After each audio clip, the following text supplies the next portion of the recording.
Por el mar se mueven el grueso de las mercancías y de la economía mundial. En el mar se libran batallas modernas a base de submarinos, misilazos y aviones de ataque. 6 buques mercantes han recibido misilazos o chocado contra las minas. 2 o 3 buques han sido ya hundidos. El buque insignia ucraniano, la fragata Hetman, ha corrido un trágico destino. Mientras que en este vídeo también hablaremos del buque insignia ruso, el crucero de guerra Moscú. Cómo es la guerra en la mar y cómo afecta a los precios de las mercancías. Probablemente en torno al 80% de los productos que tengas a tu alrededor han llegado a través de un barco. La mar es fundamental para la logística y para la economía de los países. Y en el Mar Negro estamos viendo una pugna naval impresionante, de la que se está además hablando muy poquito. Por eso vamos a ver qué posibilidades y cómo se está preparando Rusia para un desembarco anfibio al estilo del desembarco de Normandía con oposición de los ucranianos en las playas. Vamos a analizar el empleo de submarinos, vamos a analizar el empleo de buques de superficie para cañonear la costa y muchos otros asuntos de interés. Pero bueno, yo soy Yago Rodríguez, esto es Cosas Militares. Bienvenidos a todos los que formáis parte de la comunidad interesada en este tipo de asuntos en español. Y ahora, comencemos.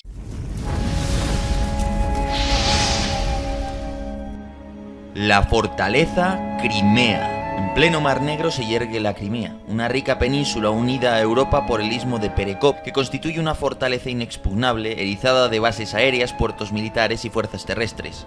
Una fortaleza ricamente recorrida por toda clase de infraestructuras logísticas. Históricamente, Crimea ha vivido de cara al mar, de ahí que su capital, Sebastopol, contenga el cuartel general de la todopoderosa flota del Mar Negro, una fuerza naval única que está siendo trascendental en la guerra que atormenta a Europa. En definitiva, Crimea es un enorme nodo logístico, tanto naval como marítimo o terrestre, un nodo que permite almacenar grandes cantidades de todo tipo de vituallas y lanzar operaciones marítimas. Desde el nacimiento de la aviación moderna, las armadas se han dotado de aparatos voladores. Es la conocida como aviación naval, que puede ser de tipo embarcado cuando opera desde portaaviones o buques de superficie, o convencional cuando actúa desde tierra. La flota del Mar Negro está abundantemente dotada de toda clase de aparatos, aunque su caballo de batalla es el bombardero táctico Sukhoi 24 en sus versiones de ataque y reconocimiento. Las formaciones de Sukhoi 24, escoltados por los Sukhoi 30 de supremacía aérea, serían la punta de lanza aeronaval rusa en el mar que nos ocupa. Es lógico, pues, que la velocidad, el alcance y la capacidad para llevar misiles antibuque hagan de los Sukhoi 24 y Sukhoi 30 aeronaves idóneas para la guerra marítima. De toda la panoplia de armas rusas, la que más destaca es el misil antibuque Yahond, que es capaz de duplicar la velocidad del sonido mientras roza las olas, lo que dificulta enormemente la defensa de los buques de guerra adversarios. No obstante, la flota del Mar Negro también está dotada de un elevado número de helicópteros, como es el caso de los Kamov 27 o distintas variantes del HIP, diseñados para operar en el mar, para lo que cuentan con capacidad para arrojar sonoboyas, usar un detector de anomalías magnéticas o portar misiles antibuque. Aparatos adecuados para enfrentarse a los buques y sobre todo a los submarinos enemigos. Y por último, la flota del Mar Negro cuenta con una importante gama de buques de asalto anfibio y buques de transporte.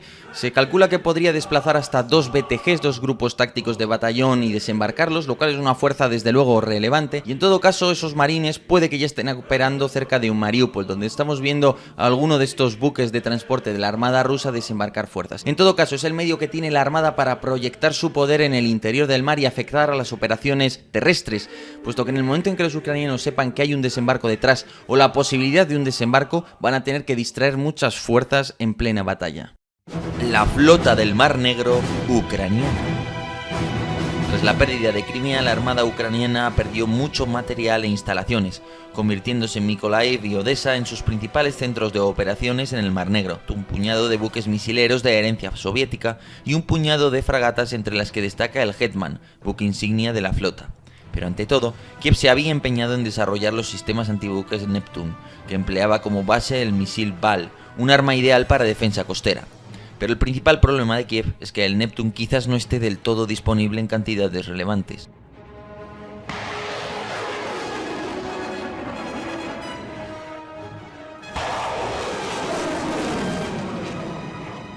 ¿Cuál sería la principal misión de la armada ucraniana y de Ucrania en general? Teóricamente, limitar la supremacía naval que pueda obtener Rusia Esto es muy complicado, sobre todo porque además no cuentan con submarinos, por tanto la siguiente misión sería asegurar por lo menos la defensa costera, evitar que puedan desembarcar y proyectar ese poder naval en tierra. Otro hecho que creo que podría ser interesante para Ucrania, no sé si se lo habrán planteado, pero sería emplear toda esa artillería, toda esa defensa costera para crear una especie de burbuja hasta 20 kilómetros al interior del mar, que a través de esa burbuja, siguiendo toda la costa, pues yo pueda tener cierto corredor marítimo por el que se puedan mover algunos buques. Objetivo: hundir la flota.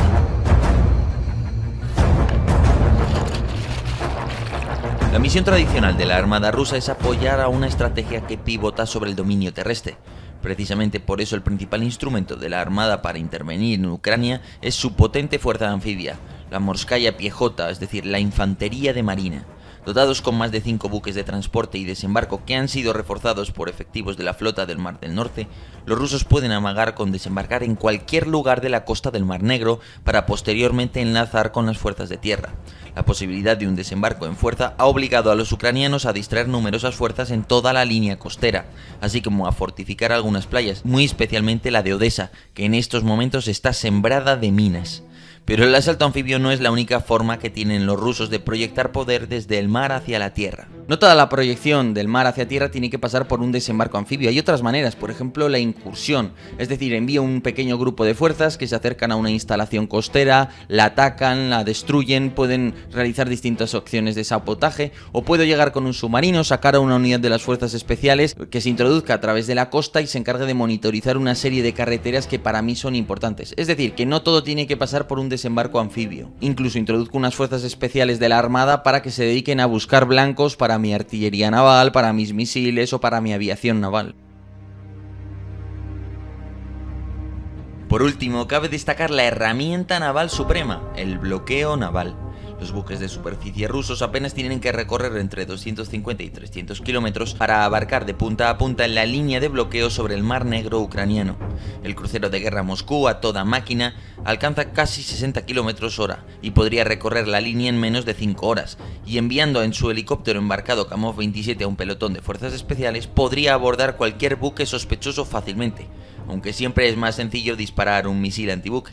Todo esto implica que con apenas 5 buques de superficie apoyados quizás por un avión de patrulla marítima, los rusos pueden sostener el bloqueo naval, impedir a efectos prácticos que Ucrania posea salida al mar por mucho que tenga ciudades en la costa y dañar a una economía que ahora mismo solo puede contar con los ferrocarriles. Otro objetivo fundamental esencialmente es el de hundir la flota enemiga, el principal medio de combate con el que contarían en este caso los ucranianos. Cabe decir que de hecho estos mismos estaban muy limitados debido a que su armada en parte estaba en el mar de Azov y cayó en manos de los rusos en los primeros días de la guerra, y de hecho el buque insignia, el Hetman, pues ha acabado hundido en la propia dársena por los propios ucranianos.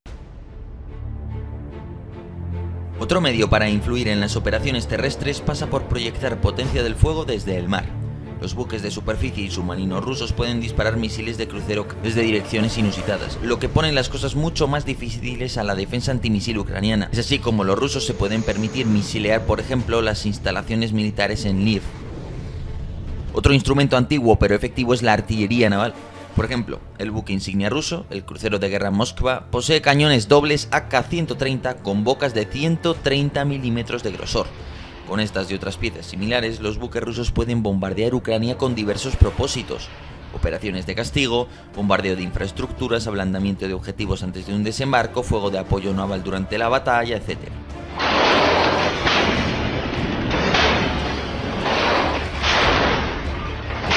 No obstante, es posible que los rusos tengan graves carencias de coordinación que impidan a los infantes sobre el terreno solicitar el apoyo de los cañones que portan sus buques. Otro asunto importante es el de la guerra electrónica. Los submarinos son muy buenos para esto, llegan sigilosamente, no les detectas, sacan sus antenas, sus receptores electrónicos y empiezan a captar toda clase de comunicaciones. Esto les puede servir a los ucranianos para captar las comunicaciones que salgan de Odessa, intentar triangular la presencia de un cuartel general enemigo, en fin, todo este tipo de cosas. Y viceversa, también puedes estar todo el día pendiente de evitar que los submarinos de la OTAN te empiecen a captar las comunicaciones junto a Sebastopol y por tanto puedan ver los mensajes que esté emitiendo en ese momento el jefe de la flota del Mar Negro o el almirantazgo o los radares de defensa costera, en fin, todas estas tecnologías.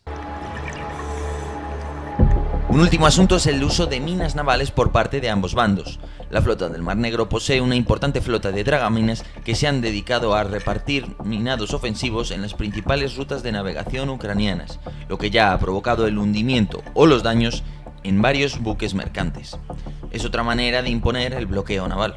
La cantidad de explosivos y la naturaleza de estos artefactos resulta especialmente mortífera, ya que suelen reventar en el bajo vientre o en la línea de flotación de las embarcaciones, lo que dificulta enormemente evitar el hundimiento. Las minas navales son muy difíciles de encontrar y desarmar, por lo que también generan un importante efecto disuasorio para los buques de la OTAN, incluyendo los intrépidos submarinos que se adentran para recoger inteligencia electrónica. De otro lado, es probable que la armada ucraniana haya realizado minados defensivos para proteger los principales enclaves costeros de los asaltos anfibios rusos, con lo que si fuera necesario lanzar una operación anfibia, los rusos deberán enviar previamente dragaminas o buceadores de las fuerzas especiales. Hay quien ha apuntado que esos misiles antibuque están basados en el diseño BAL, que es soviético-ruso, pero bueno, son misiles ucranianos Neptune, quizás con apoyo de medios de adquisición de objetivos estadounidenses, principalmente quizás pensando en satélites, pues podrían tener una capacidad para destruir y atacar buques rusos mucho mayor. Podría ser, pero la verdad esto requiere una coordinación y probablemente una serie de adaptaciones técnicas que llevarían demasiado tiempo, aunque desde luego es una opción que podría ser interesante, porque ampliaría mucho la capacidad de estos misiles que de otra manera están reducidos o limitados por el propio radar que tienen, que está bien, tiene unos kilómetros de alcance, pero no me permite atacar, por ejemplo, un blanco que esté más allá del horizonte, digamos. Pero no nos olvidemos de la guerra antisubmarina rusa.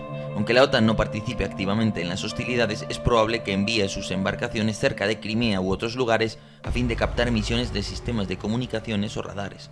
Incomodar el trabajo de estos espías del mar es la misión de los aviones de patrulla marítima, de los helicópteros antisubmarino y hasta del submarino clase Kilo con el que cuentan los rusos en el Mar Negro. Hay que decir que en realidad un asalto anfibio es una acción improbable, ¿no? Porque parece que en estos momentos no están avanzando a lo largo de la costa los rusos, por tanto no habría fuerza con la que enlazar. El desembarco anfibio tiene sentido hacerlo en ese momento, cuando avanzo por tierra, lanzo un asalto anfibio y entonces de repente le genero un dilema a los ucranianos que tienen que lidiar con dos ejes de ataque simultáneos. A partir de ahí atacar una ciudad defendida portuaria es la operación de asalto anfibio más complicada y costosa, no tiene sentido teniendo en cuenta las fuerzas anfibias que tiene en estos momentos Rusia, y a partir de ahí pues lo veo una operación relativamente probable. Por cierto, esta semana hemos tenido un evento fundamental y es lo que le ha sucedido a estos buques. Aquí tenéis un LST, es un buque de desembarco anfibio que se caracteriza por tres cosas. En primer lugar, cuenta con su propia pieza de defensa aérea que también puede ser usada para disparar contra la costa, es una pieza bastante potente. Este es el tipo de buques que por cierto se usaban en la Segunda Guerra Mundial. En segundo lugar, cuenta con una compuerta delantera porque es un buque roll-on, roll-off, es decir, un buque que puede acercarse a la costa, abrir la compuerta y luego echar marcha atrás cómodamente. Es una manera de desembarcar pues muy práctica y que permite sacar todo el material de manera rápida. Y por último, lo más importante, puede llevar una importante unidad de asalto anfibio, de marines del ejército ruso. ¿Y qué les ha sucedido a estos buques que son fundamentales para que Rusia pueda amenazar o efectuar un desembarco anfibio en la costa? Pues les ha sucedido esto. Bueno, aquí vemos que ha habido un ataque contra el puerto de Berdiansk, un puerto que teóricamente estaba en manos de los rusos. Dos buques han salido huyendo, pero hay un tercero en llamas y hundido junto a las grúas. Vemos que además esos dos que están huyendo pues parecen padecer daños, es decir, no están realmente completamente bien, como podemos ver en este vídeo. Y esto, la verdad, no hace fácil apuntar cuál ha sido la causa. Hay quienes apuntan a un accidente. Parece improbable dado que los tres buques parecen haber sufrido impactos o incendios quizás secundarios, pero hay otras posibilidades: buceadores de combate, el misil de precisión Vilka-M y por supuesto los drones Bayraktar TB2 empleados por el ejército ucraniano. Asimismo, hay que descartar la opción de un accidente. Además de que en estos momentos, debido al bloqueo naval a efectos prácticos, Ucrania no cuenta con una línea costera, podríamos decir. Por lo menos el contar con ella no sirve de nada cuando tus buques no pueden salir a navegar. Habría muchos aspectos que abordar y a cuál más interesante, pero bueno, creo que ya con esto ya hemos dado unas buenas pinceladas. Espero que os haya resultado interesante. Recordad que podéis apoyarme en Patreon si así lo deseáis. Os dejo abajo los enlaces para las donaciones y todo eso, para suscribiros a Political Room. Y bueno, pues dicho eso, muchísimas gracias a todos y hasta otra.